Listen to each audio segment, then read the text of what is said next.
Hello students, निर्णय IAS में आपका स्वागत है। और आज हम लोग अपना अगला अध्याय शुरू कर रहे हैं और वो है भारत में यूरोपीय कंपनियों का आगमन। तो भारत में यूरोपीय कंपनियों का आगमन क्यों हुआ, ऐसे क्या कारण थे जिसके कारण ये कंपनियां भारत में आईं, इसको हम लोग यहाँ पर डिस्कस करेंगे। और साथ ही साथ कितनी कंपनियां आईं और उन कंपनियों की क्या क्या कहाँ कहाँ पर फैक्ट्री बनी वो भी हम लोग डिस्कस करेंगे। और उससे संबंधित जो है प्रश्न जो भी एग्ज़ाम में आए हुए हैं वो भी यहाँ पर हम लोग डिस्कस करेंगे। ठीक है, तो मैं चाहूँगा कि इसमें आप सभी लोग बने रहें। तो अब यहाँ पर जो भारत में यूरोपीय कंपनियों का आगमन है, इसको समझने के लिए हमको देखना होगा कि जो तुर्की साम्राज्य था या जिसको हम ऑटोमन साम्राज्य भी कहते हैं, उसने यूरोप से जो भारत का या एशिया का सफ़र था, यूरोप से एशिया का जो रास्ता था वो पूरा अवरुद्ध कर रखा था। अवरुद्ध करने का मतलब वो पूरा लैंडलॉक था।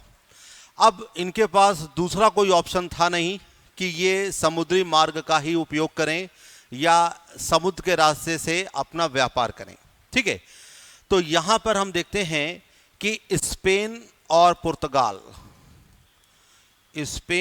पुर्तगाल के बीच में यहां पर एक संधि होती है 1494 के आसपास, जिसका नाम है टॉरडेसिलॉस संधि।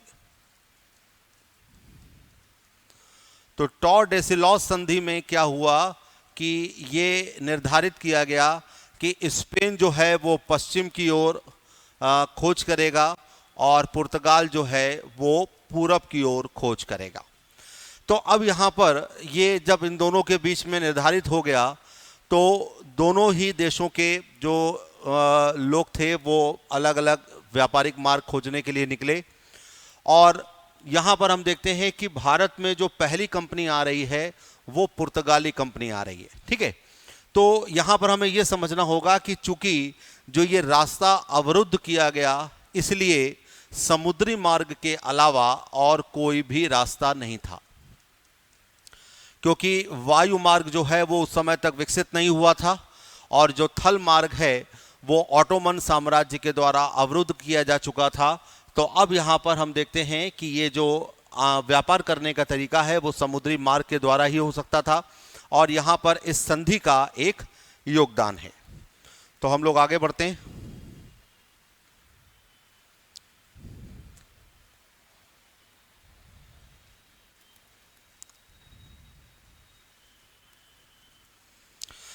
तो मध्यकाल में यदि हम देखें तो भारत और यूरोप से व्यापारिक संबंध हैं और ये जो संबंध हैं या ये जो व्यापार है वो लाल सागर और पश्चिमी एशिया के माध्यम से हो रहा है। तो ऐसा नहीं है कि ये जो व्यापार था वो यहीं पर आया, और इसके पहले भी हम देखें तो हमने व्यापार किया है। प्राचीन काल में यदि हम देखें तो हड़प्पा काल में भी हमारा जो व्यापार था वो मेसोपोटामिया, जिसको हम आज के समय में इराक कहते हैं, वहाँ तक था, प्लस बहरीन जो है वहाँ तक हमारा व्यापार था।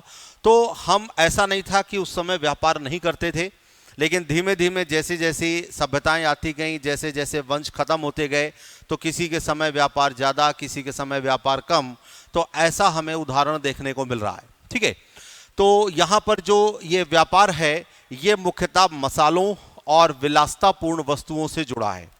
मसालों से हम इसलिए कह सकते हैं कि यूरोप में मसालों की ज़रूरत इसलिए पड़ती थी क्योंकि वहाँ पर ठंड बहुत पड़ती थी और ठंड के दिनों में मांस को सुरक्षित रखने के लिए, ठंड के दिनों में मांस को सुरक्षित रखने के लिए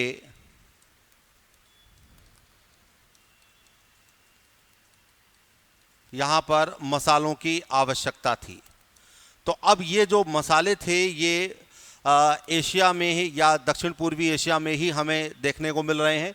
तो अब यहाँ पर इनके लिए जो व्यापार करने का एक कारण था वो ये था, और दूसरा कारण यहाँ पर था कि जो विलासितापूर्ण वस्तुएं या जो लग्जरियस गुड्स थी वहाँ पर ये आए।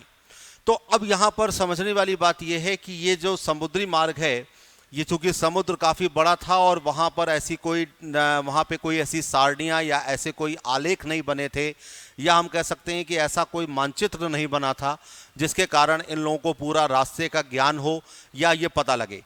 तो इसके लिए पुर्तगाली राजकुमार था हेनरी द नेविगेटर, इन्होंने काफ़ी प्रयास किए और इनके माध्यम से जो भी सारणियाँ या जो भी अंक तालिकाएं आई हैं, है ना, उसके माध्यम से काफ़ी मदद मिली।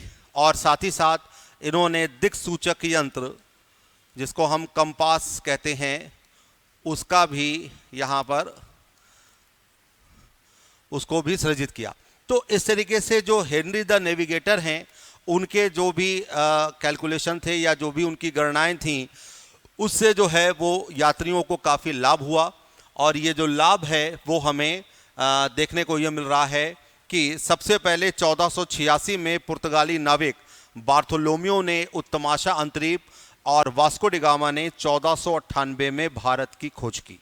ठीक है, तो इस तरीके से 1498 में 20 मई 1498 को वास्को डी गामा कालीकट के तट पर उतरता है। ठीक है, तो अब इस स्लाइड से भी यहाँ पर देखें तो कुछ क्वेश्चन बनते हैं कि यहाँ पर ये पूछा जा सकता है कि जो व्यापार हो रहा है उसमें मसालों की आवश्यकता क्यों थी, या मसालों के साथ साथ और कौन सी चीज़ें थीं। इसके साथ साथ जो सारणियाँ या जो अंक तालिकाएँ या दिक्सूचक यंत्र बन रहे थे, उसमें सबसे ज़्यादा प्रयास किसका था। ठीक है, तो यहाँ से ये चीज़ें आ सकती हैं। तो ये वास्को डी गामा का जो रास्ता है उसको यहाँ पर यदि हम लोग देखें तो ये यहाँ पर पुर्तगाल से यहाँ से चला और यहाँ से होते हुए ये कालीकट तक पहुँचा है। ठीक है, तो भारत आने वाली जो यूरोपीय कंपनियाँ थीं, उनको यदि हम देखें तो पुर्तगाली यहाँ पर आ रहे हैं 1498 में। उसके बाद डच कंपनी जो है वो 1605 में उसकी पहली फैक्ट्री बन रही है। अंग्रेज़ जो हैं उनका जो मतलब ईस्ट इंडिया कंपनी का गठन है वो 1600 का है, लेकिन उनकी पहली जो फैक्ट्री है वो काफ़ी बाद में बनी। इसके बाद यहाँ पर आते हैं डेनिश, जो डेनमार्क के थे, और ये आ रहे हैं 1616 में। ठीक है, इसके बाद फ्रेंच ये आ रहे हैं 1664 में, और सबसे अंत में स्वीडिश कंपनी भी आई है हमारे यहाँ, और ये कंपनी आई है 1731 में। तो इस तरीके से भारत में कुल 6 यूरोपीय कंपनी आई। सबसे पहले यही आए और सबसे बाद में यही गए। ठीक है, तो ये वाला प्रश्न जो है वो कई बार आता है कि सबसे पहले कौन सी कंपनी आई और सबसे बाद में कौन गई। तो सबसे पहले यहाँ पर पुर्तगाली आ रहे हैं 1498 में, और 1961 में जब हम गोवा को जीतते हैं तब यहाँ पर पुर्तगाली यहाँ से वापस जा रहे हैं। तो इस तरीके से ये सारी कंपनियों का जो है क्रम याद रखिएगा। डच ईस्ट इंडिया कंपनी की स्थापना वैसे तो 1602 की है, लेकिन इनकी पहली फैक्ट्री जल्दी स्थापित हो गई। अंग्रेज़ों की जो कंपनी है वो 1600 में स्थापित हो रही है ईस्ट इंडिया कंपनी, लेकिन इनकी पहली फैक्ट्री थोड़ा सा लेट स्थापित होती है।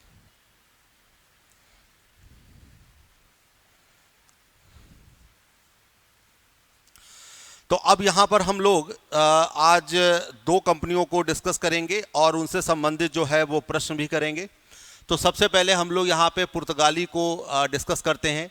तो पहला जो पुर्तगाली यात्री था वास्को डी गामा, ये वास्को डी गामा की एक फ़ोटो है, और ये 90 दिनों की यात्रा के पश्चात अब्दुल मजीद नाम के गुजराती गाइड की सहायता से कालीकट के तट पर उतरता है। ठीक है, तो वास्को डी गामा जो है वो 90 दिन की यात्रा के बाद 20 मई 1498 को कालीकट के तट पर उतरता है। कई सारी किताबों में ये जो तारीख है वो अलग अलग है, लेकिन जो सही तारीख मानी गई है वो 20 मई 1498 ही मानी गई है।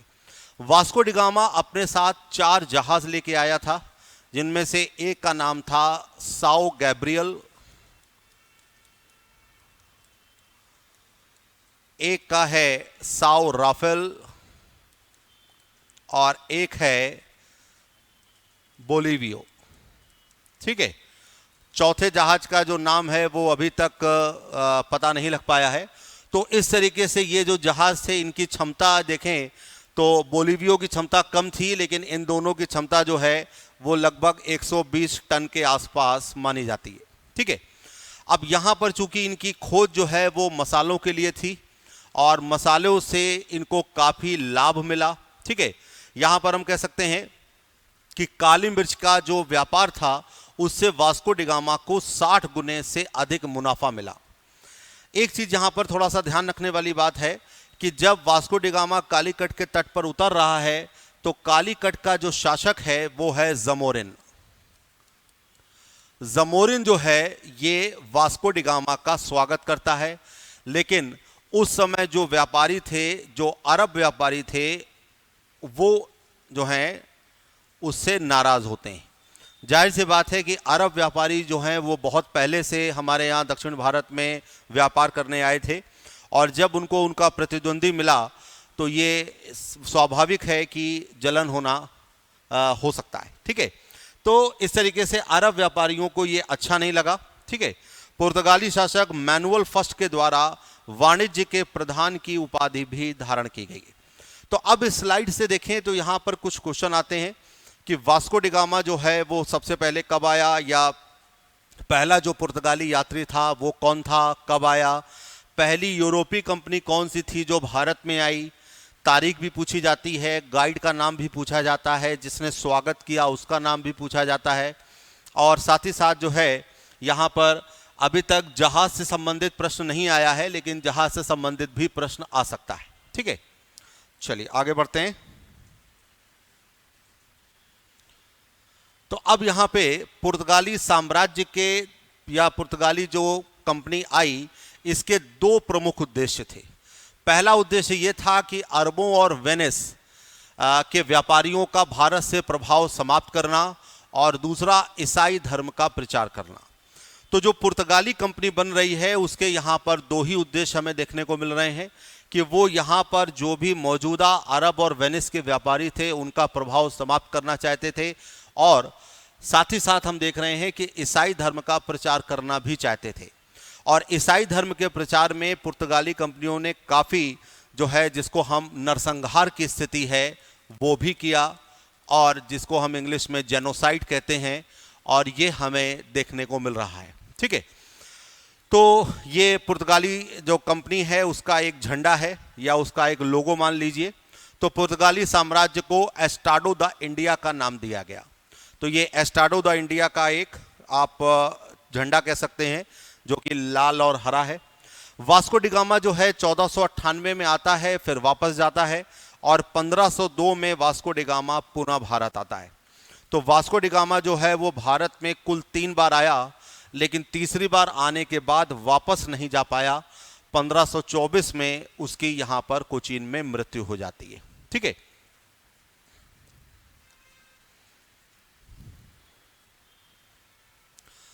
अब धीमे धीमे जब पुर्तगाली साम्राज्य अपना शासन बढ़ा रहा है, व्यापार और काफ़ी कुछ चीज़ें कर रहा है, तो उनको वहाँ पर बेसिकली अपना जो सामान है उसके लिए एक भंडार गृह की आवश्यकता हुई। और उस समय जो फैक्ट्रियाँ थीं वो आज की फैक्ट्री के हिसाब से हम नहीं कह सकते हैं जहाँ पे उत्पादन वगैरह काफ़ी होता था। उस समय की जो फैक्ट्री है वो आज के समय में वेयर हाउस या हम कह सकते हैं कि जो भंडार गृह हैं उसके बराबर मानी जाती थी। तो पुर्तगालियों की जो कोचीन में पहली फैक्ट्री 1503 में स्थापित हुई और 1505 में कन्नूर में दूसरी फैक्ट्री स्थापित हुई।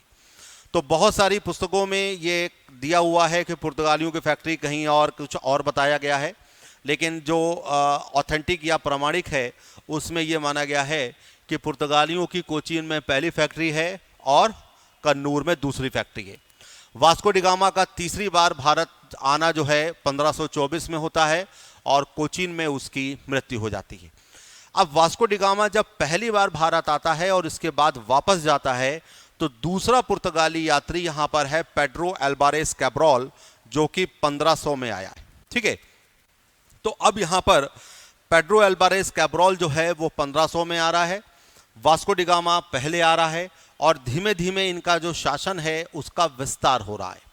अब जब शासन का विस्तार हो रहा था तो यहाँ पर एक वायसरॉय की नियुक्ति जरूरी थी और इस तरीके से फ्रांसिस्को डी अल्मेडा यहाँ पर आते हैं और 1505 से लेकर 1509 तक यहाँ पर वो वायसरॉय रहते हैं। तो पहला जो पुर्तगाली वायसरॉय है वो हम कह सकते हैं कि फ्रांसिस्को डी अल्मेडा था। फ्रांसिस्को डी अल्मेडा का मुख्य कार्य क्या था? पुर्तगालियों का जो दक्षिण पूर्वी एशिया से व्यापार है उसको सुरक्षित करना और साथ ही साथ शांत जल की नीति अपनाना।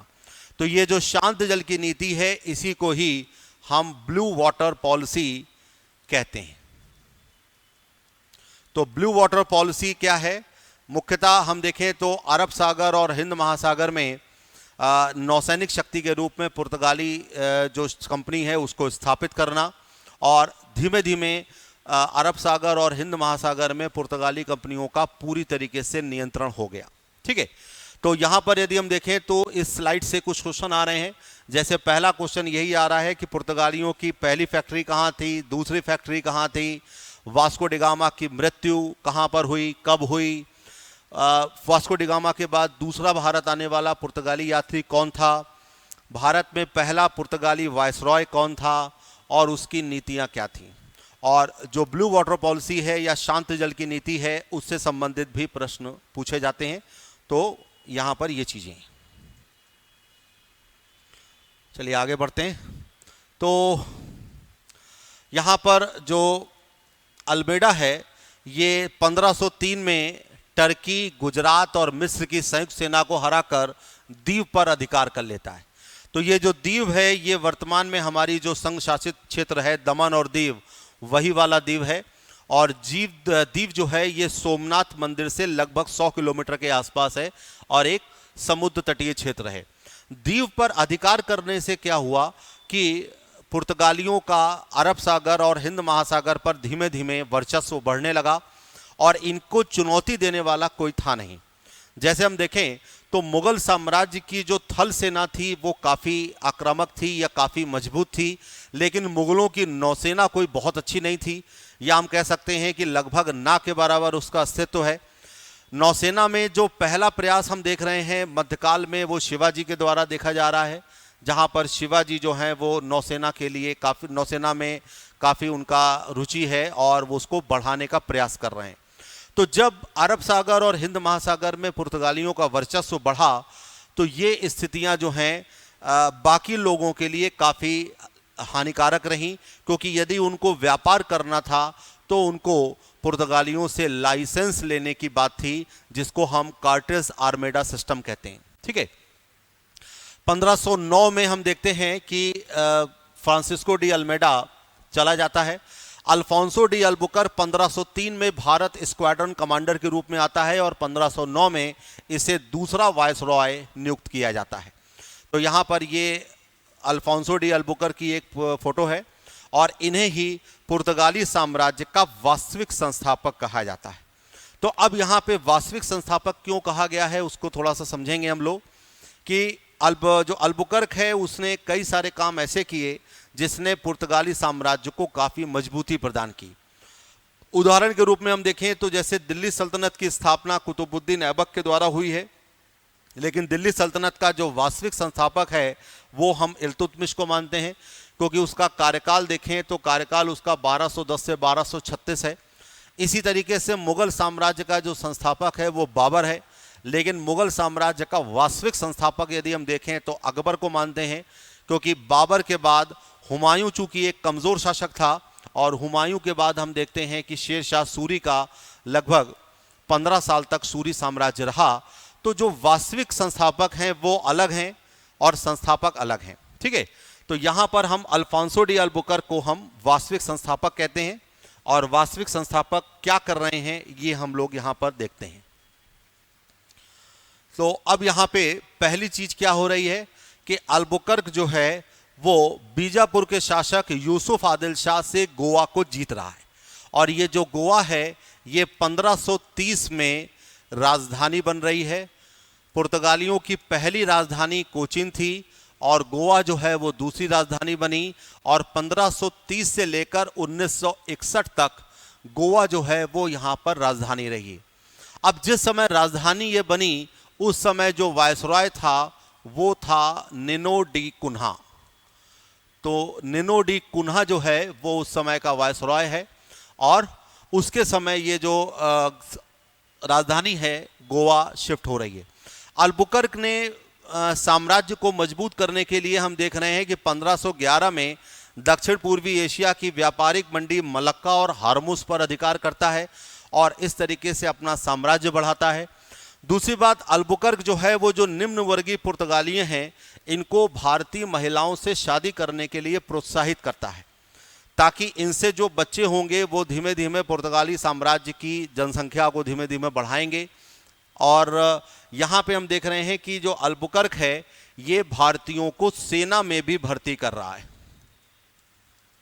ठीक है। और यहाँ पर अल्बुकर्क जो है वो सती प्रथा पर भी प्रतिबंध लगा रहा है, तो उसका जो क्षेत्र था वहाँ पे सती प्रथा पर पूर्णतया रोक हम देखते हैं, ठीक है। तो इस तरीके से यहाँ पर हम देख रहे हैं कि अल्बुकर्क जो है वो काफ़ी सारे काम ऐसे कर रहा है जो साम्राज्य की मजबूती के लिए हैं। जैसे वो गोवा को जीत रहा है, और गोवा जो है आगे आने वाले हम 431 सालों तक गोवा जो है वो राजधानी बनती है। फिर इसके बाद जो है वो व्यापारिक मंडी मलक्का और हारमुस पर अधिकार कर रहा है, और भारतीय महिलाओं के साथ अपने निम्न वर्गीय पुर्तगालियों को शादी करने के लिए प्रोत्साहित भी कर रहा है, ठीक है। तो इस तरीके से यहाँ पर हम देखते हैं कि अल्बुकर्क काफ़ी प्रयास कर रहा है जिससे पुर्तगाली साम्राज्य मजबूत हो जाए, ठीक है। तो 1509 में इनका आना है और 1515 में ये वापस जाते हैं, ठीक है। तो अल्बुकर्क का कार्यकाल यदि हम देखें तो 1509 से लेकर 1515 तक है, ठीक है। इसके बाद निनो डी कुन्हा ये लगभग 9 साल तक वायसरॉय रहा, और इसी के समय 1530 में जैसा अभी हम लोगों ने डिस्कस किया था कि कोचीन की जगह पर गोवा को राजधानी यहाँ पर बना दिया गया।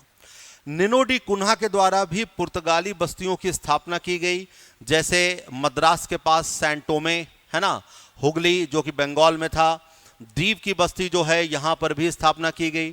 फिर इसके बाद आगे आने वाले जो वायसरॉय हैं उनमें सबका जो है विवरण संभव नहीं है और ना ही वो एग्जामिनेशन पॉइंट ऑफ व्यू से इम्पॉर्टेंट है, लेकिन जोआ डी कैस्ट्रो को हमें यहाँ पर थोड़ा समझना होगा।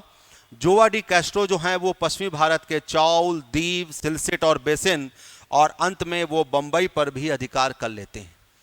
आगे जब हम लोग अंग्रेजी ईस्ट इंडिया कंपनी पढ़ेंगे तो उसमें हम लोग देखेंगे कि 1661 में पुर्तगाली राजकुमारी कैथरीन ब्रिगेंजा की शादी इंग्लैंड के राजकुमार चार्ल्स सेकंड से होती है, और ये पूरा का पूरा जो बम्बई है जो पुर्तगालियों के पास था ये दहेज में दे दिया जाता है। तो अब यहाँ पर इस स्लाइड से देखें तो कुछ क्वेश्चन यहाँ से भी बन रहे हैं कि कौन सी ऐसी पहली यूरोपीय कंपनी थी जिसने अपनी सेना में भारतीयों की भर्ती की, तो वो पुर्तगाली थे और वो अल्बुकर्क के द्वारा हुआ। राजधानी जो है वो किसके समय शिफ्ट हुई, सैन टोमे, हुगली और ये सारी जो बस्तियां हैं ये किसके समय आई, और बम्बई पर अधिकार किसके समय हुआ। तो इस तरीके से इस स्लाइड से भी यहाँ पर कुछ क्वेश्चन बन रहे हैं।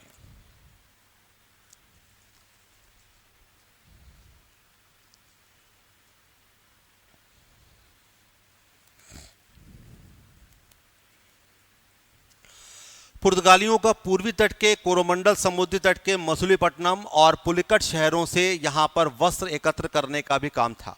तो अब यहाँ पे हम देख रहे हैं कि पुर्तगाली जो कंपनी है वो न केवल मसालों के व्यापार से जुड़ी हुई थी बल्कि वो वस्त्र व्यापार में भी आई, और चूंकि इनको चुनौती देने वाला कोई था नहीं तो एक लंबे समय तक जो है वो ये कार्य करते रहे। पुर्तगालियों का जो पतन हो रहा है वो हम देख रहे हैं कि 1612 में सूरत के पास सुवाली में थॉमस बेस्ट के द्वारा, जो कि एक अंग्रेजी कैप्टन था, उसके द्वारा हार होती है और वहीं से पुर्तगाली जो हैं वो उनका पतन होना शुरू हो जाता है। तो मलक्का और मनीला आदि जो पूर्वी एशियाई देशों से व्यापार के लिए नागपट्टनम बंदरगाह का पुर्तगाली प्रयोग करते थे। पुर्तगालियों ने बंगाल में भी अपनी जो फैक्ट्री खोलने की कोशिश की और खोली भी, और यहाँ पर बंगाल का जो शासक है महमूद शाह ये पुर्तगालियों को चटगांव और सतगांव में अपनी व्यापारिक फैक्ट्री खोलने की अनुमति दे रहा है। पुर्तगालियों ने चटगांव का जो बंदरगाह है जो वर्तमान में बांग्लादेश में आता है इसको महान बंदरगाह की संज्ञा दी है, क्योंकि यहाँ से व्यापार की संभावनाएं बहुत ज़्यादा थीं। आज भी यदि हम देखें तो बांग्लादेश के पास चटगांव जो बंदरगाह है वो उसके व्यापार के लिए काफी महत्वपूर्ण माना जाता है। ठीक है, 1572 में हम देखते हैं पुर्तगाली गवर्नर एंटोनियो दी नोरोन्हा के साथ अकबर जो है वो गुजरात आता है। तो अकबर की जो गुजरात विजय है 1573 की मानी जाती है, और 1573 में जब वो गुजरात विजय के बाद वापस जाता है तो फतेहपुर सीकरी में बुलंद दरवाज़ा बनवाता है। और जब वो गुजरात आ रहा है तो उस समय उसका पुर्तगाली गवर्नर एंटोनियो दी नोरोन्हा के साथ उसकी एक मुलाकात होती है, और इस तरीके से अकबर का जो पुर्तगाली क्या कह सकते हैं कि जो गवर्नर हैं या पुर्तगाली धर्म प्रचारक हैं, ये अकबर से मिलते हैं। और अकबर का जो इबादत खाना था वहाँ पर भी सभी धर्म के लोगों का आना जाना था।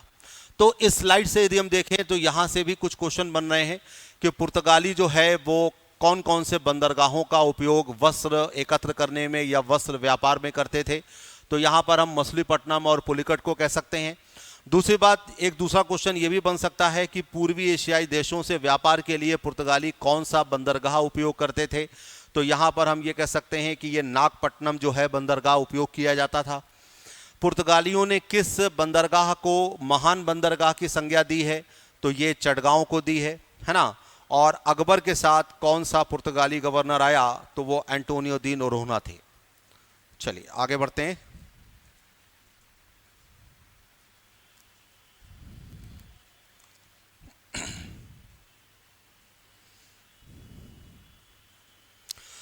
अब पुर्तगालियों द्वारा अकबर की अनुमति से हुगली में और शाहजहां की अनुमति से बंदेल में कारखाने स्थापित किए जाते हैं। और अब यहाँ पर पुर्तगाली जब धीमे धीमे काफ़ी मजबूत हो गए, तो जैसा भी हम लोगों ने डिस्कस किया था कि फ्रांसिस्को डी अल्मेडा के समय एक ब्लू वाटर पॉलिसी आई थी जिसको शांत जल की नीति कहा गया, और यहाँ पर एक कार्टेज सिस्टम या लाइसेंस सिस्टम यहाँ पर शुरू हुआ।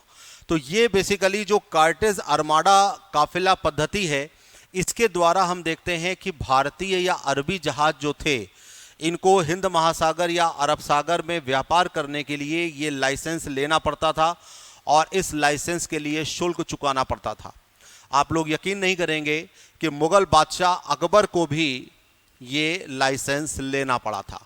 तो जाहिर सी बात है कि अकबर भी बिना इस लाइसेंस के व्यापार करने में सक्षम नहीं थे। ठीक है, अब यहाँ पर हम देखते हैं कि ये जो लाइसेंसिंग सिस्टम है, इसके माध्यम से जो पुर्तगाली कंपनी है वो समुद्री लुटेरों से इनकी रक्षा कर रही है, और साथ ही साथ चूंकि समुद्र में उनका एक छत्र राज्य है, तो ये इनका मतलब जो भारतीय और अरबी व्यापारिक जहाज थे उनके लिए ये करना जरूरी था।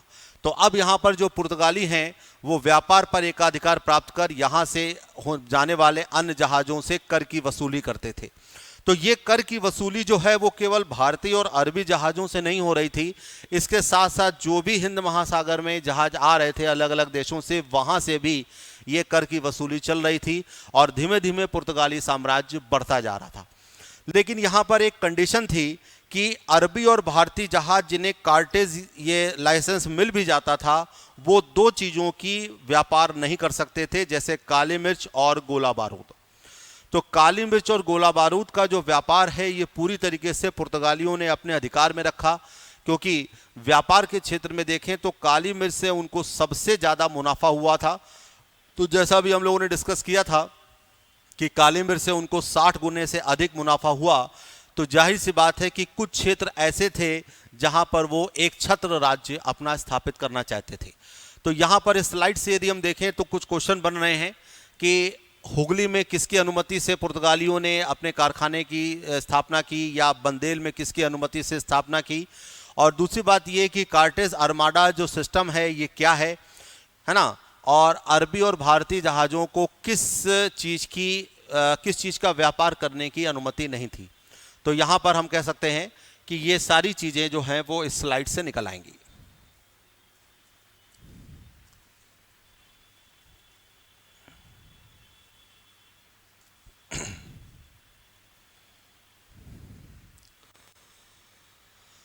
पुर्तगालियों के द्वारा जो काफिला प्रणाली है उसके अंतर्गत छोटे स्थानीय व्यापारियों के जहाज़ों को समुद्री यात्रा के समय संरक्षण प्रदान करना यहाँ पर इस सिस्टम का एक अंग था। लेकिन धीमे धीमे जैसे जैसे समय बढ़ता है वैसे वैसे पुर्तगालियों का मुगलों के साथ जो संपर्क है वो यहाँ पर थोड़ा सा वैमनस्यपूर्ण बन जाता है। और 1632 में हम देखते हैं कि शाहजहां जो है वो पुर्तगालियों के अधिकार से हुगली को छीन लेता है ना। और औरंगजेब जो है वो चटगांव के समुद्री लुटेरों का सफाया कर देता है। तो शाहजहां के समय तक हम देख रहे हैं कि पुर्तगालियों का जो है वो मुगल साम्राज्य से संबंध अच्छा है। और अकबर के इबादत खाने से लेकर जहांगीर के समय भी हम देखें तो पुर्तगाली सही चल रहे हैं या उनका जो संबंध है काफ़ी शांतिपूर्ण है, मैत्रीपूर्ण है। लेकिन शाहजहां के समय तक आते आते इन मैत्रीपूर्ण संबंधों में कुछ हमें जो है वैमनस्य की स्थिति देखने को मिल रही है। ठीक है।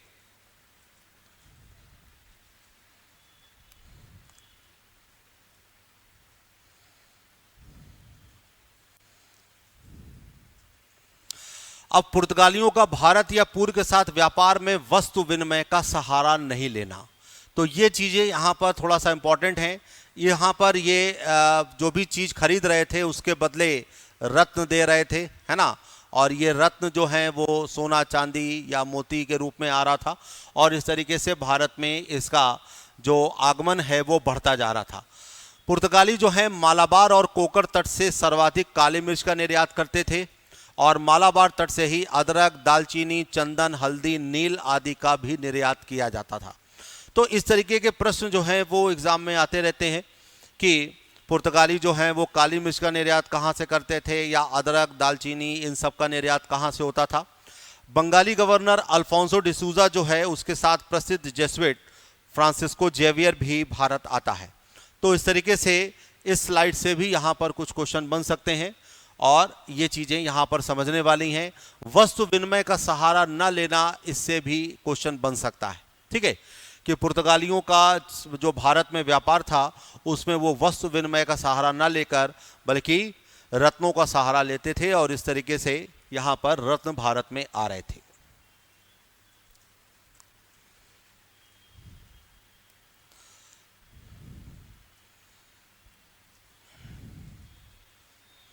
अब पुर्तगाली भारत में 1961 तक शासन करते रहे, लेकिन हम देख रहे हैं कि 1612 में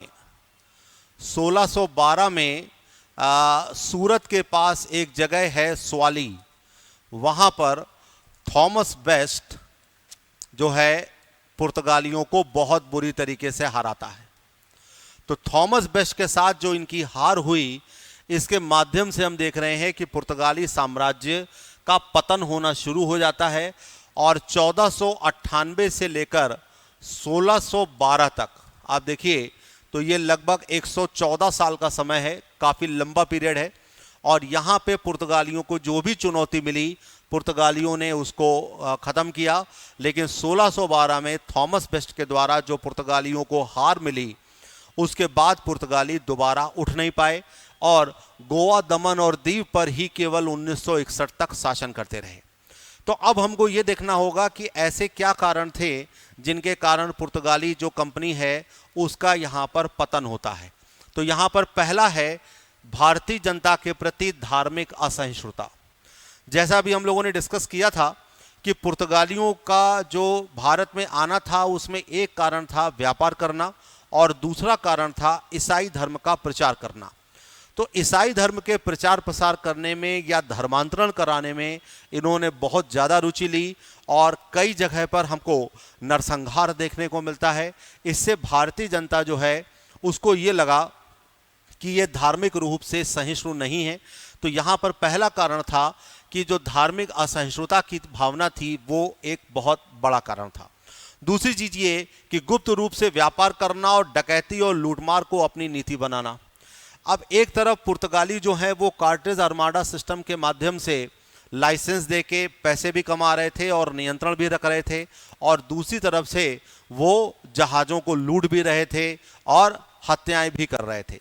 तो ये दो तरफा जो नीति थी इसके कारण जो है यहाँ पर इनका पतन हुआ। तीसरा कारण है कि पुर्तगालियों ने एक नया उपनिवेश ब्राज़ील को खोजा।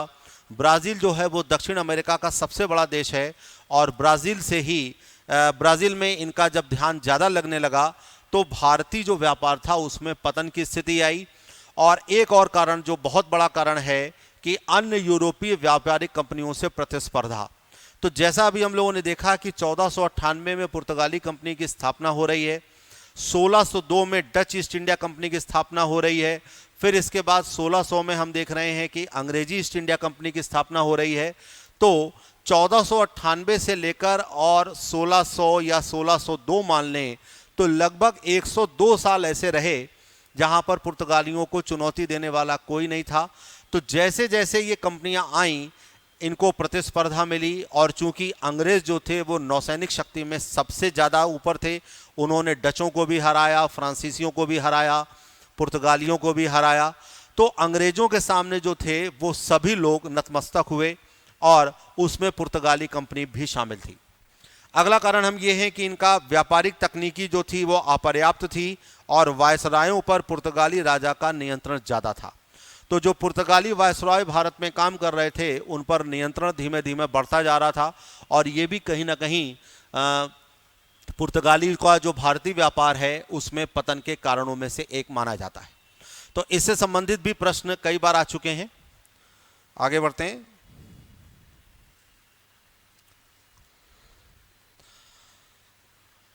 अब आते हैं कि पुर्तगालियों के भारत में आगमन से भारत को क्या मिला।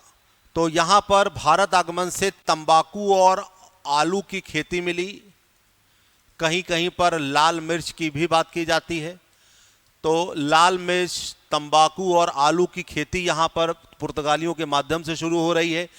जहाज निर्माण गुजरात और कालीकट में शुरू हुआ, और बहुत बड़ी चीज थी एक कि प्रिंटिंग प्रेस की शुरुआत हुई। तो ये प्रिंटिंग प्रेस की एक फोटो है ना। तो गोवा में पुर्तगालियों ने भारत का पहला प्रिंटिंग प्रेस स्थापित किया। तो इस तरीके से जब कोई भी देश के लोग दूसरे देश में जाते हैं तो अपना संस्कृति और अपना धर्म और अपने आचार विचार व्यवहार ये सब लेके जाते हैं, और इसके साथ खाना पीना भी साथ में जाता है। तो पुर्तगाली जब भारत में आए तो यहाँ पर जो है भारत में आलू की खेती है ना, तंबाकू की खेती, लाल मिर्च की खेती, इन सब की शुरुआत हो रही है। ऐसा नहीं था कि जहाज निर्माण हमारे यहाँ पहले नहीं हो रहे थे, जहाज हमारे यहाँ पहले भी हम देख रहे हैं कि हड़प्पा काल से हमारे यहाँ जहाज निर्माण हो रहा है। लेकिन उन जहाज निर्माण में यदि हम तकनीकी को देखें तो पुर्तगालियों के आने के बाद से वो तकनीकी का थोड़ी सी वृद्धि हुई, और प्रिंटिंग प्रेस जो है वो एक बहुत बड़ी चीज़ थी। 1563 में हमारे यहाँ पहली पुस्तक जो है वो छपी, जो कि भारतीय जड़ी बूटियों और औषधीय वनस्पतियों पर थी। तो इस तरीके से भारत में जो पुर्तगालियों का आगमन है उससे ये पूछा जाता है कि भारत को क्या मिला। तो भारत को यहाँ पर तंबाकू, आलू, लाल मिर्च की खेती मिल रही है, प्रिंटिंग प्रेस मिल रही है ना, और आगे भी हम लोग देखेंगे गोथिक स्थापत्य कला भी हमें देखने को मिल रही है।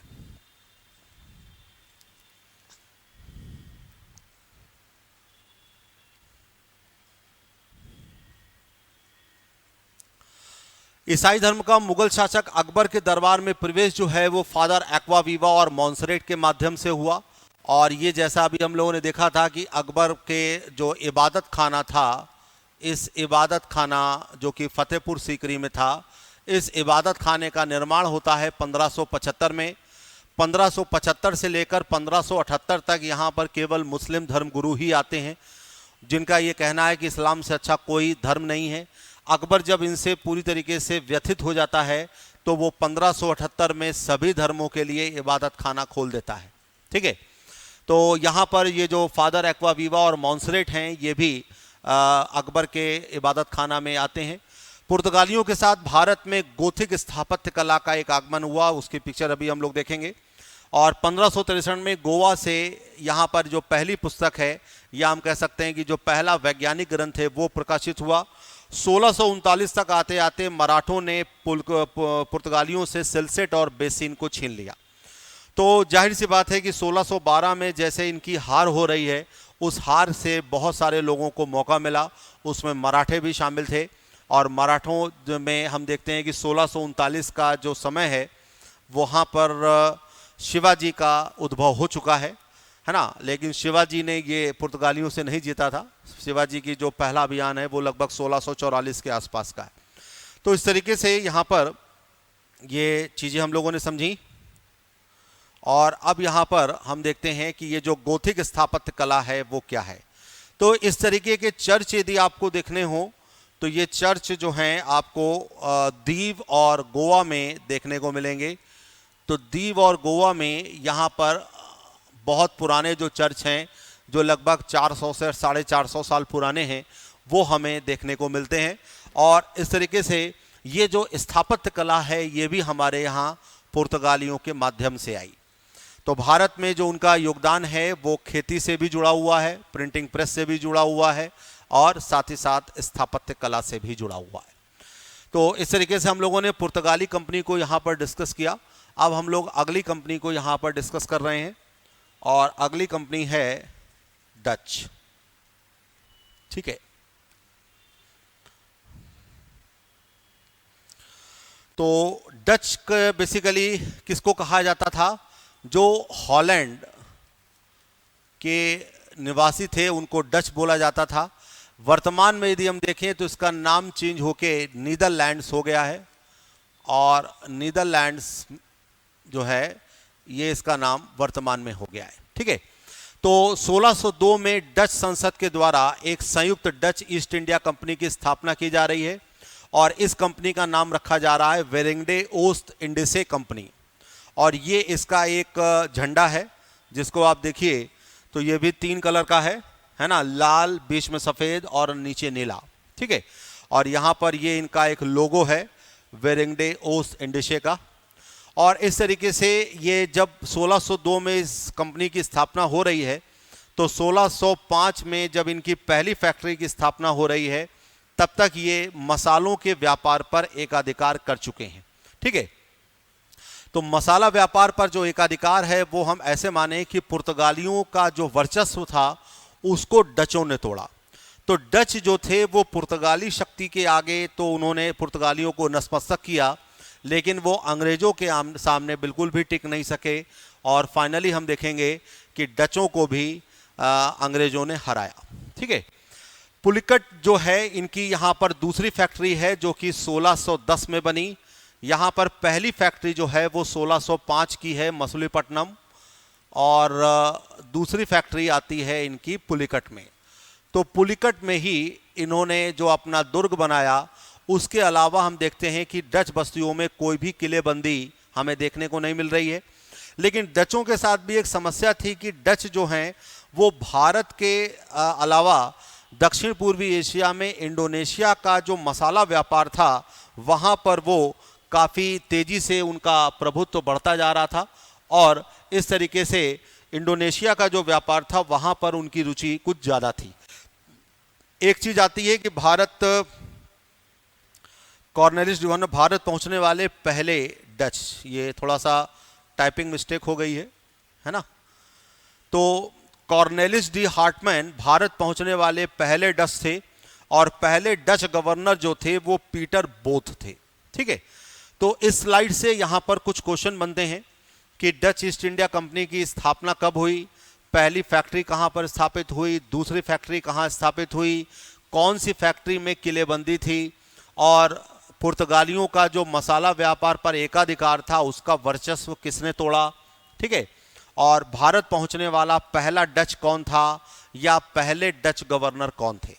तो इस स्लाइड से यदि हम देखें तो ये सारी चीज़ें यहाँ पर क्लियर हो रही हैं।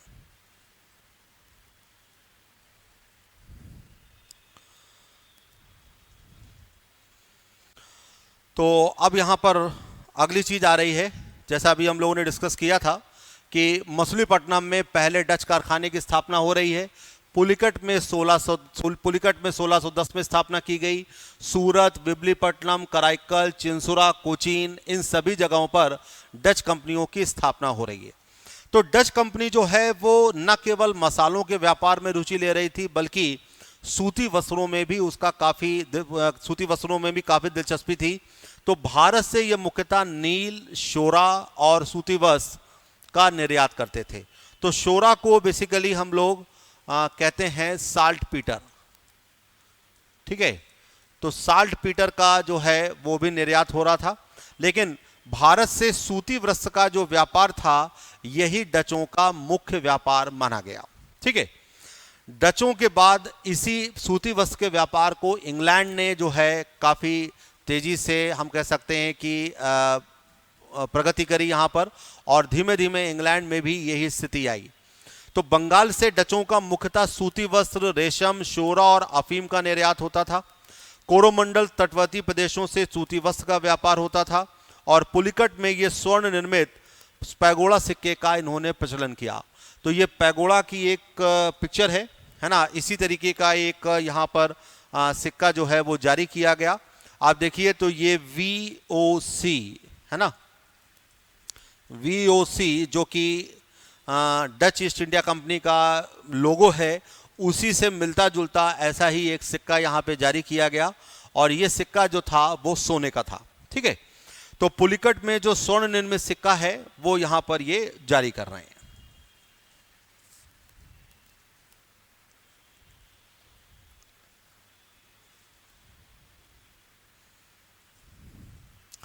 तो जैसा भी हम लोगों ने डिस्कस किया था कि डचों का जो मुख्य रुचि थी, या जो उनका मतलब जहाँ पे वो ज़्यादा इंटरेस्ट ले रहे थे, वो दक्षिण पूर्वी एशिया था।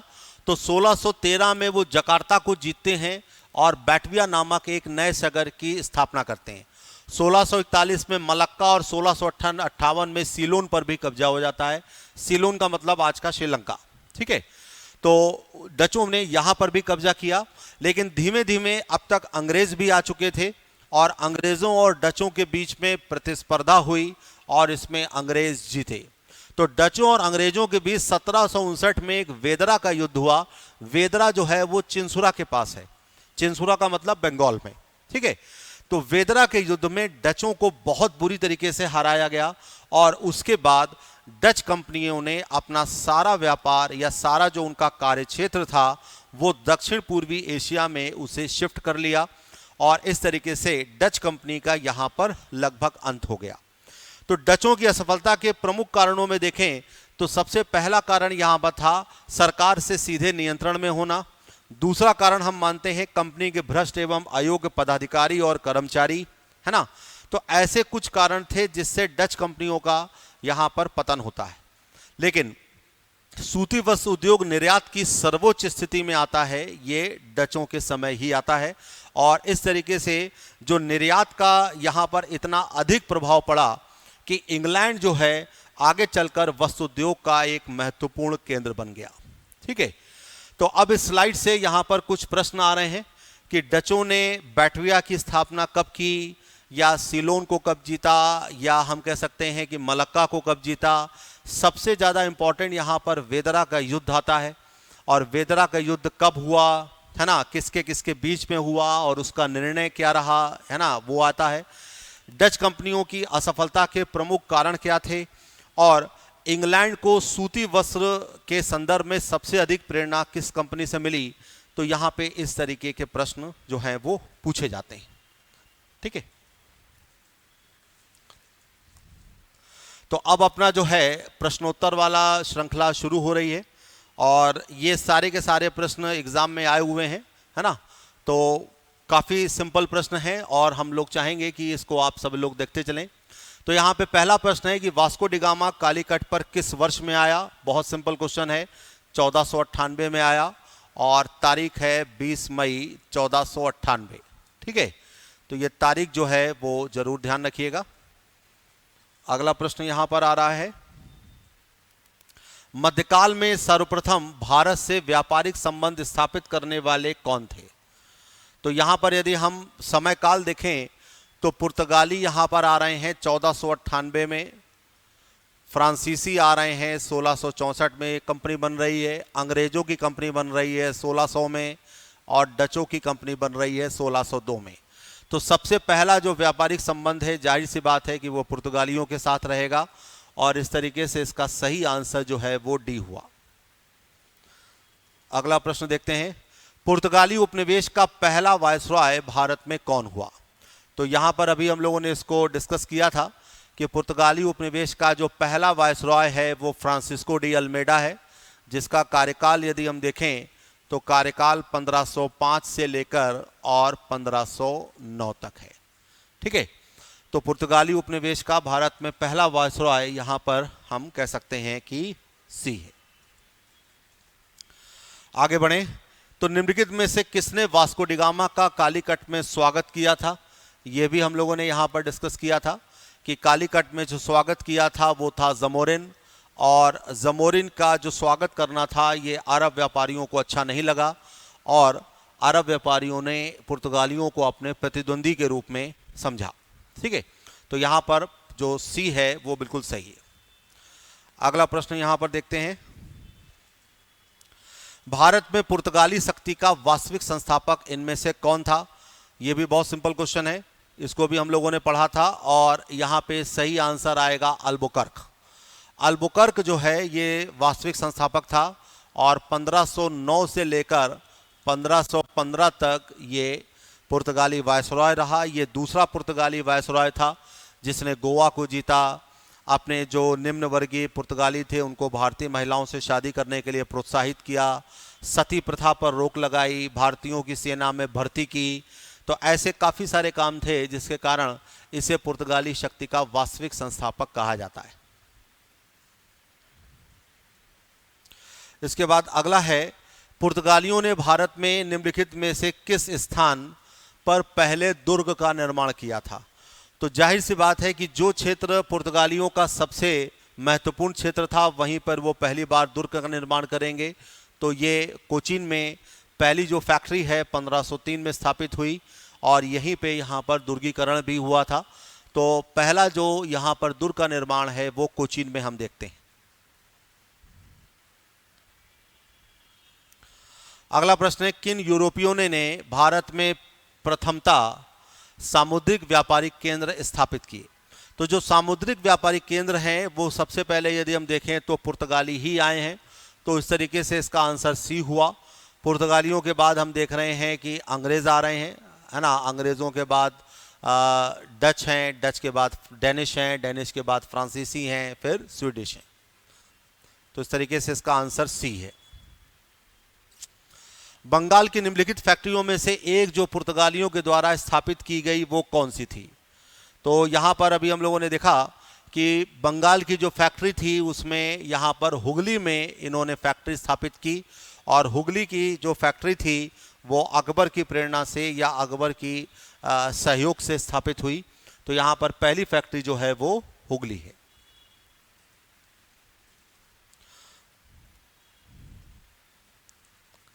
तो ये स्थापित की गई वो ये थी।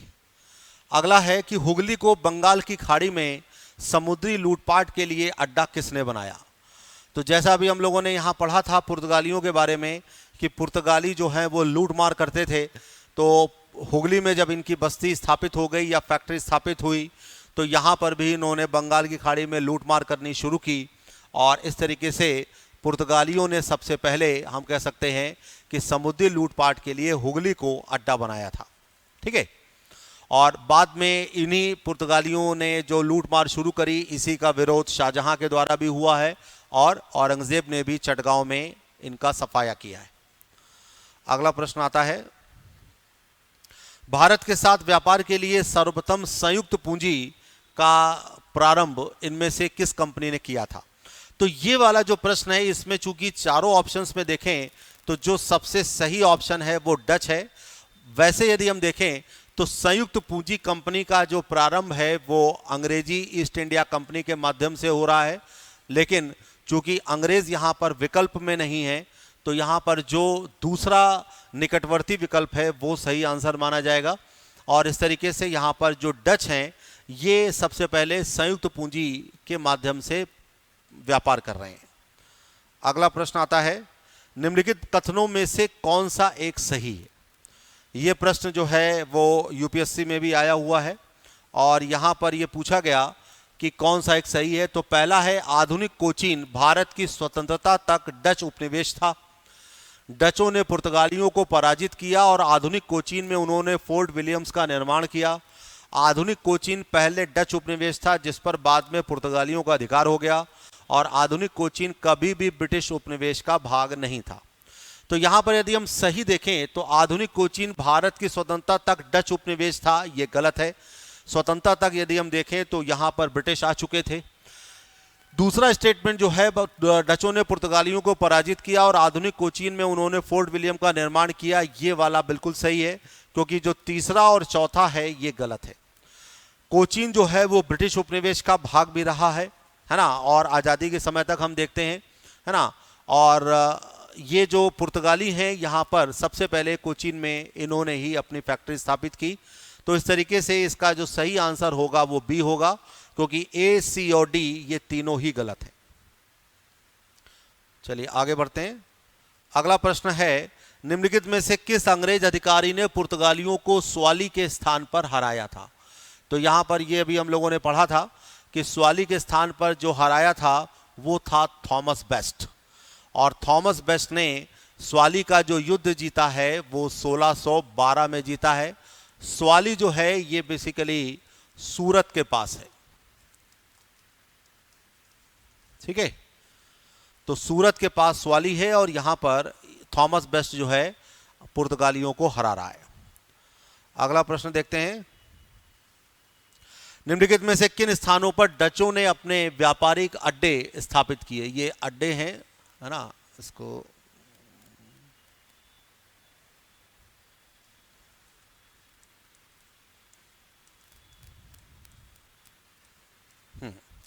तो यहां पर देखें तो डचों ने नागपट्टनम, चिंसुरा, मछलीपट्टनम, सूरत, भड़ौच, आगरा, कोचीन, अहमदाबाद, पटना।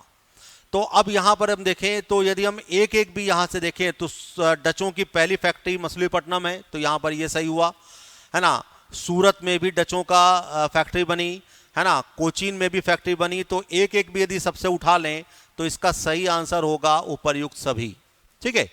तो इन सभी जगहों पर डचों ने अपनी फैक्ट्री की स्थापना की थी और ये सारे क्षेत्र जो हैं वो डचों की फैक्ट्री में आते थे, ठीक है।